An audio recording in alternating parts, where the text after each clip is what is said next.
certainly no first-time winners here with Brian Voss and Pete Weber as we're set for the championship match. Brian, at the start of this week, you said you wanted Pete Weber in this final match. Now you have a chance to take on your fellow Hall of Famer. How can you respond?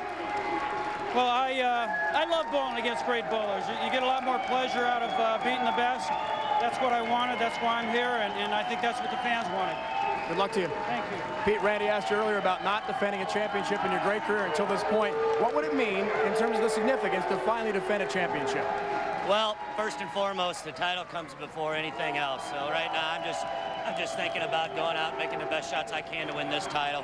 When I come to, if I get the chance to be a defending champion again, we'll cross that road when it comes. Best of luck, Pete. Randy, what a treat. Two Hall of Famers head-to-head. We don't see that often in a TV final. And you think Chico Valenzuela and his lovely wife, Robin, are excited about this next match? Thank you both very much for a wonderful week here. And get ready, folks, because it's about to go down. Brian Voss will start the match, which means he will finish the match. Remember his win in Memphis. He thrives on getting up in the 10th frame, finishing, and throwing the shots he needs to win. He asked for this moment. How can he respond? Double wood. 3-9 comes in high. Not a good opening shot for Brian. That ball was left out of his hand, leaving the 3-9. Sticking with that same high friction bowling ball. And of course, the last time I said somebody was 100% on spares, they missed the 4-pin.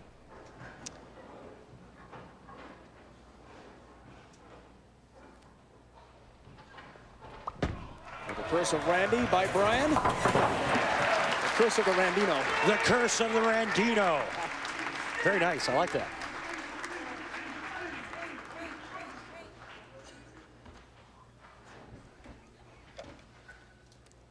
$28 career titles. Almost $2.5 million amongst the incredible accolades. 6 majors. And a good start. Trips out the 4-pin. Hopes for a 7th major in the World Championship in 2 weeks. See, Pete Weber had the higher average, even though Brian Voss did what he did in match play. Pete Weber, for the 18 games of qualifying, qualified number 2. Knocked down a lot more pins in qualifying. Pete's spare conversion a little shaky, though. 81.6.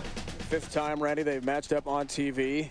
And the 3rd time with a title on the line. Oh, 10 pins somehow doesn't fall with a late messenger. This looks like a beautiful shot, clean off his hand, out to about the 8th board. Watch it come sawing back, leaving the late 10. The difference between what Pete Weber's doing at release and Brian Voss, Pete's rotating around the side, Brian's hand is much more up the back. What that translates to in today, Brian, is that Pete can go around it a lot more. Brian is going to have to use a little bit straighter line unless he starts rotating around the side as well.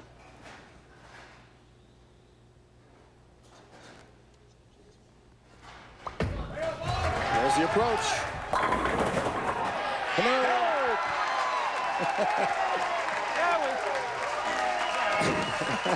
He didn't like that ball. Was that a flight attendant? Bye-bye. No, that was just a stone 9 that got tripped.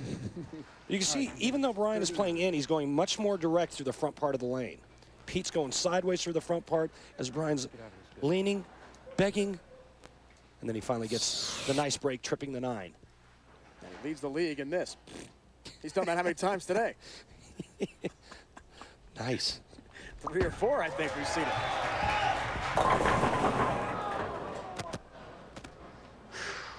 You see the difference of the change of direction down the lane. Brian Voss doesn't get near the back end that Pete Weber is getting, simply because of what each guy is doing with their hand at release. Brian's more roll, Pete Weber's more side turn.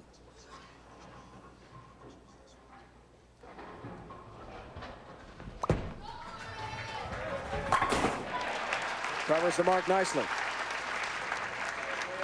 So The amateurs competing at the Tar Heel Open this week. Jeff Wilson of Winston-Salem, North Carolina, not far from where we are here in Burlington. Billy Lucas from Siler City, excuse me. And T.J. Jones of Danville, Virginia. All doing their best as amateurs this week in North Carolina. Third frame for Pete, works on a spare. Doesn't get help with the messenger across the deck. Watch his release. That hand is going to go flipping around the side of the ball right there. That gets the ball to push right. Fingers were a little clutched, trying to hit it, leaving the late 10 pin. All right. Come on now. Remember, we've got to watch for Pete Weber's hand being open at release. That's when his hand and release are the cleanest. With today's modern equipment, you don't lift on the bowling ball anymore. You open that hand and you get your hand out of it fast and clean. Thumb first, fingers last. You saw the shot clock moments ago. Another player being threatened. Open hand. Release. He broke that down perfectly, Randy. And a perfect delivery for Weber. Flush in the pocket as he shreds the rack. A strike in his fourth frame. He and Brian Voss are battling for a PBA Tour title here in Burlington, North Carolina. Who emerges? We'll find out next. We're off to Louisville, Kentucky. The PBA returning to that fine city for a fifth time. 52-lane center, executive strike and spare right next to the airport, not far from Churchill Downs, University of Louisville campus. Freedom Hall right across the street. One personal bowl, and the Odor Eaters split with $1 million promotion as well. Tune in. We'll tell you all about it next week on ESPN. Brian Voss, fourth frame championship match. Winner takes home $40,000 and valuable points. Very critical for Voss right now, the way he stands. In a march to the World Championship, and there's some help for the fall. Walter Ray Williams Jr. has clinched a spot, as have Barnes, Duke, DeLutz, and Ryan Schaefer. Pete Weber in 7th place heading into today's matches. But with Voss still in there, he needs to win this tournament and fare very well in Louisville to make the top 8. It's going to be a challenge. The points on the line today, $25,000. It all goes up, though, in 2 weeks, along with big bucks in Taylor, Michigan. Light. To me, just a piece of equipment that does not return and does not allow him to open the lanes up. And Brian's more than capable of creating hook and throwing the ball right and having it get back. And I think there's an equipment issue. During the break, we were arguing back and forth, Paul Kaler, Nick Hogan, myself. There's got to be an issue with Brian Voss's equipment. Trying to stay perfect. Multi-pins, fair conversion rate, not there.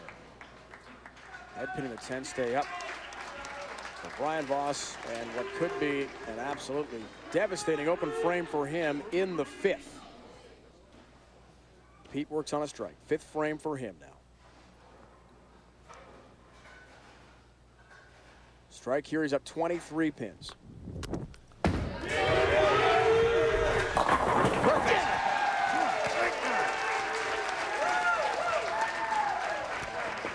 Pete taking advantage of that strike. Now watch what he does with his hand. This was a shot where he left the weak 10. You see the fingers are going the other direction. Watch the next shot where the ball is perfectly dead flush. Now watch his fingers right there. You can see all 5 of them. Watch for Pete to open that hand. That tells you how clean the release is.